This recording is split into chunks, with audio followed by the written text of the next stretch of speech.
Nuestro propósito fue y es, claro, restituir a España una tercera república digna, continuadora de la que defendieron personas como el presidente Negrín. En la agrupación ateneísta Juan Negrín convergemos personas de este Ateneo, republicanas, socialistas marxistas, comunistas y sindicalistas. Somos de Negrín, no somos de rendirnos. Hoy este acto militar, por supuesto, y democrático, también por supuesto, va de eso, de no rendirse. Algunos de los firmantes acordamos en una reunión en mayo de 2019 trabajar en ciertos proyectos, el más relevante de los cuales sería una petición para cambiar el callejero franquista del Arsenal de Ferrol, arsenal que estaba lleno con las placas de varios almirantes y altos jerarcas del franquismo, ¿no?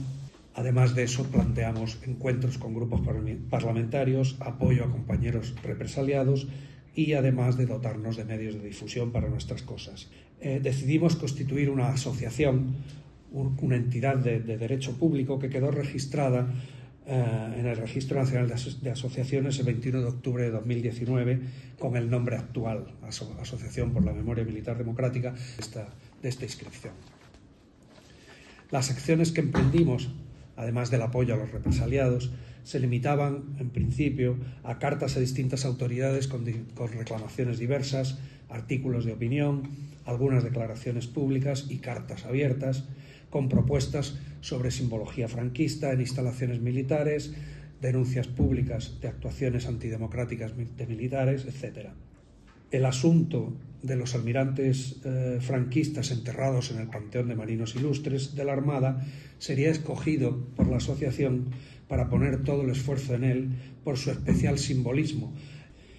Tras varios intentos que fueron ignorados por los destinatarios, es decir, la ministra de Defensa y el secretario de Estado de Memoria Democrática, ignorados o respondidos con desdén, llegamos al convencimiento de que no había otra opción que recurrir a los tribunales, es decir, ir ante la justicia reclamando de la administración que que cumpla su propia ley. A continuación. En general, se puede decir que los objetivos de la Asociación por la Memoria Militar Democrática se reducen a dos grandes epígrafes.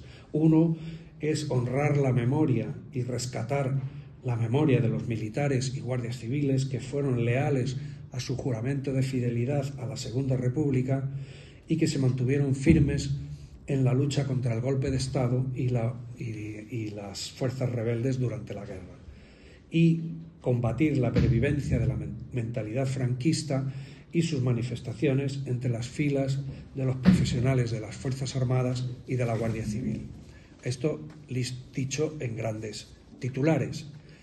En realidad, la asociación, dentro de sus estatutos, tiene una serie de fines establecidos, entre los que voy a citar de una forma más o menos telegráfica, pues denunciar la suplantación del orden constitucional de la Segunda República por parte de un sector golpista de las fuerzas militares en alianza con la Alemania nazi y con la Italia fascista. Denunciar la responsabilidad de militares y guardias civiles en la comisión de crímenes de guerra, promover ante las administraciones públicas y las fuerzas políticas cuantas medidas sean necesarias para conseguir una efectiva erradicación de las Fuerzas Armadas de las conductas autoritarias residuales heredadas del régimen dictatorial de Francisco Franco.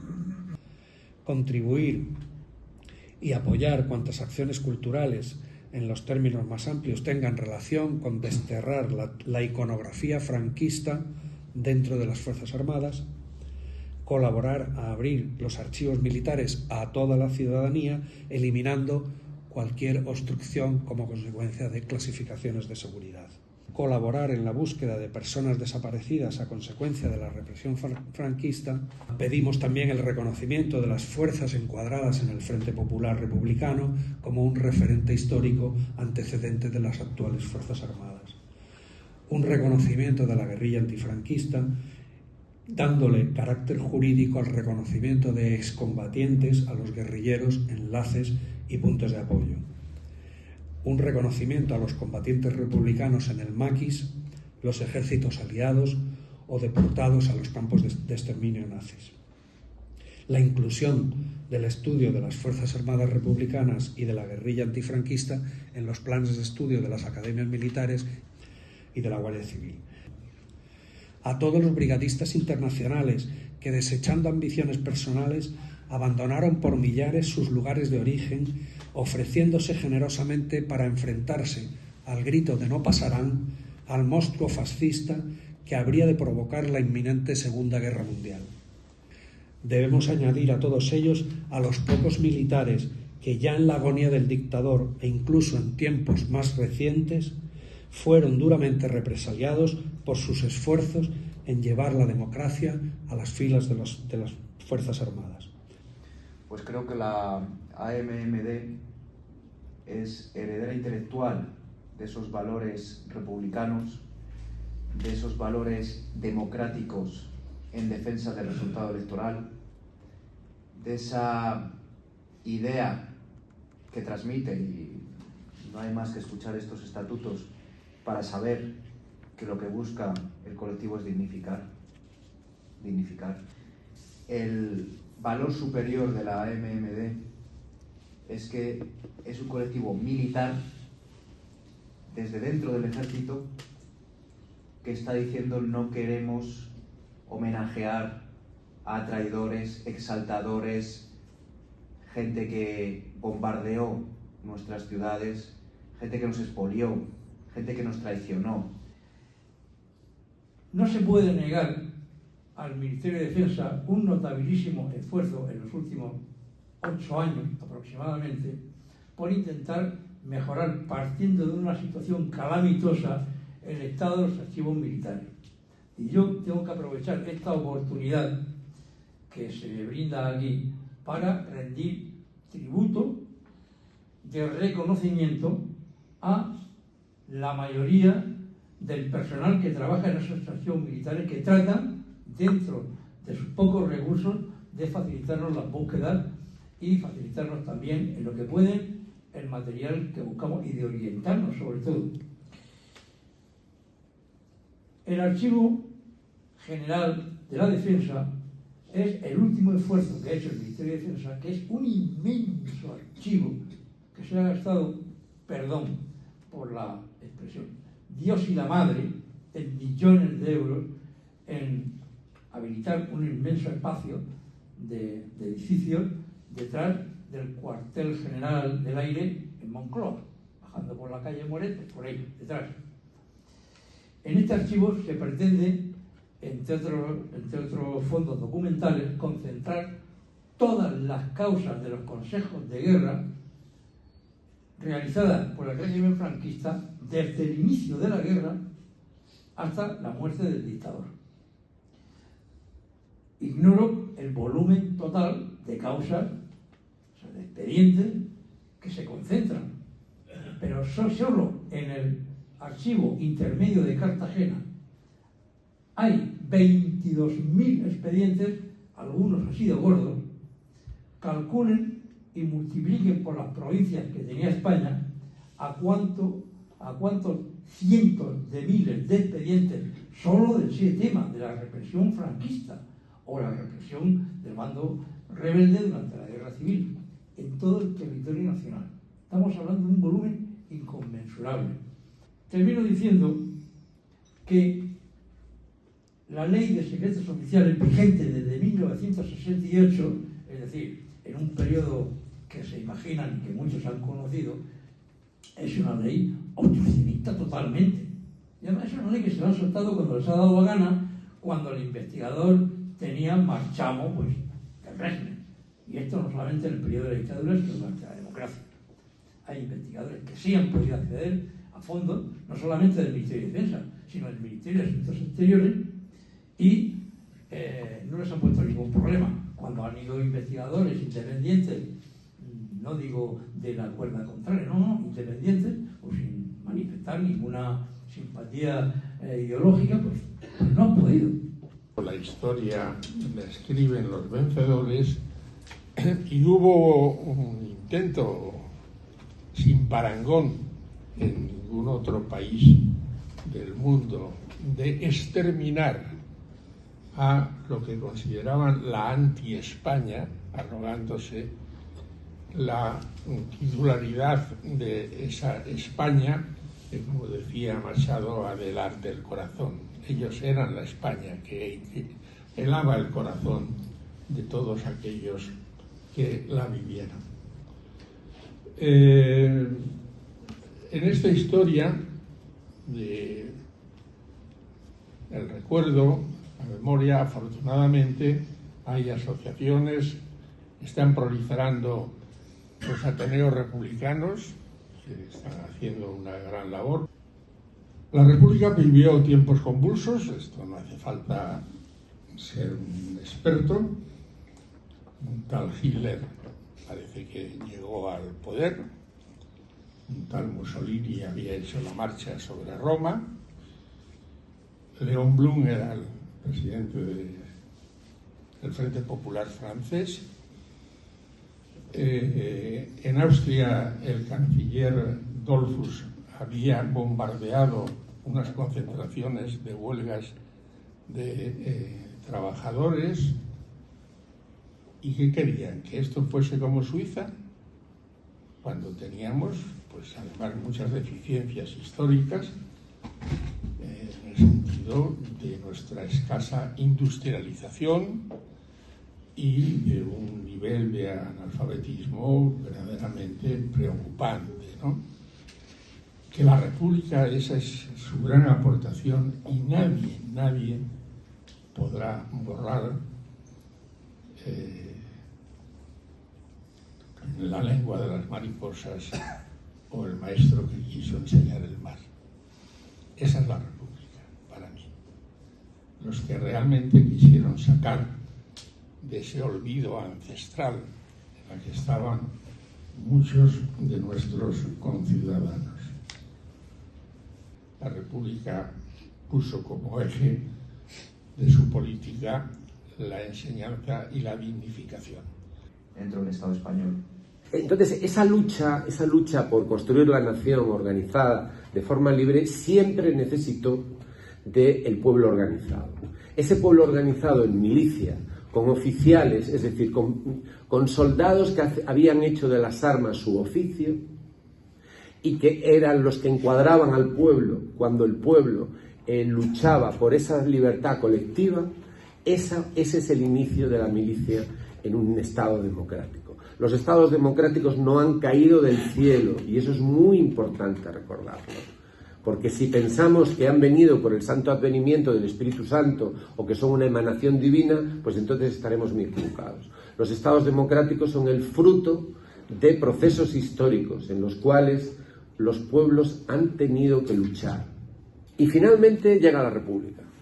Es que me hace mucha gracia, ¿no? Me hace mucha gracia cuando aquí cierta derecha empieza a criticar, dice, la falta de legitimidad del 14 de abril, porque claro, los republicanos, fíjate, unas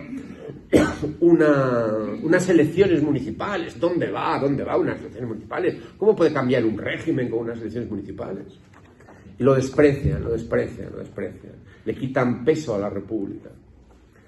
El profesor Rafael Cruz ha hecho un libro maravilloso que les recomiendo, que se llama Una revolución elegante, donde habla de esos días que asombraron al mundo, del 14 de abril en España. Porque fue el pueblo el que dio el paso más allá. Pero fue el pueblo porque también hubo unos dirigentes políticos que supieron palpar muy bien la situación y que tenían un proyecto de construcción nacional, y ese proyecto de construcción nacional se llamaba República. Y esa conjunción de los errores y los crímenes de la monarquía, del agotamiento y la complicidad de las viejas clases que habían sido los compañeros de juerga de la monarquía, ya no tenían proyecto ni salida. Ellos ya habían intentado la solución golpista, ya habían utilizado al militar al servicio del poder para reprimir las libertades del pueblo, que había sido el Primo de Rivera. Ahora resulta que nos quieren lavar también la cara a Primo de Rivera. Bueno, hombre, comparado el general Primo de Rivera con lo que vino después, pues hombre, es una romería, ¿no? Pero al fin y al cabo estamos hablando de la época en la que en Italia el rey llama a Mussolini y suspende la Constitución, y aquí de hecho hay la suspensión de una Constitución, y cuando el rey se enfanga, porque se enfanga, cuando acepta el golpe de Primo de Rivera y acepta la suspensión de la Constitución, él se cerró el futuro, se distanció todavía más de la nación y olvidó que esa nación era una nación que tenía detrás un siglo de luchas por la libertad. Y vino la República. ¿Y qué papel jugaron los militares en la República? Pues un papel muy importante, porque los militares no habían sido ajenos a la lucha democrática en los años anteriores, en las décadas anteriores. Galán y García Hernández, los mártires, los precursores, los que dieron su sangre, dirán, ¿dieron un golpe? Bueno, o sea que dieron un golpe. Se sublevaron en Jaca. Al fin, golpistas como los demás. ¿Cuál era la Constitución que regía en España cuando Galán y García Hernández se alzaron en Jaca? Respuesta, ninguna. ¿Cuál era la Constitución cuando Riego se alzó en Cabezas de San Juan? Respuesta, ninguna. Lo que querían era otra cosa. Lo que querían es que hubiera una Constitución para el pueblo. Lo que no podemos, y con esto quisiera ir acabando, es pensar que gran parte de las mentiras, de las estupideces, de las falacias y de los tópicos interesados y negativos que se han vertido sobre España, su historia y su milicia y su ejército son ciertos, porque gran parte de ellos no lo son. Uno de ellos es que la historia en España del ejército español está enfrentada necesariamente al pueblo, y eso no es verdad. Eso no es verdad. Hay de todo. Hay de todo. Pero también hay una corriente enorme de soldados, de oficiales que lucharon por las libertades de este pueblo y que sufrieron y padecieron al lado de sus soldados en luchas por las libertades colectivas de este pueblo. Lo que pasa es que el franquismo aplastó la memoria de todo eso. Aplastó en primer lugar la propia memoria del ejército español, porque el ejército español fue destruido en 1939. Y lo que viene después solo tiene algunos elementos de continuidad, pero negó completamente. Negó la existencia hasta del general Baylor. O sea, hasta el general Baylor ya dejó de ser... Bueno, la nómina de militares borrados del mapa porque no les ha convenido es sorprendente. Si no somos capaces como sociedad, en el momento presente, en la democracia actual, de analizar con detalle y en debate público lo que el franquismo le hizo a este país y le hizo concretamente a la milicia y al ejército en España, no vamos a ser capaces de entender nada.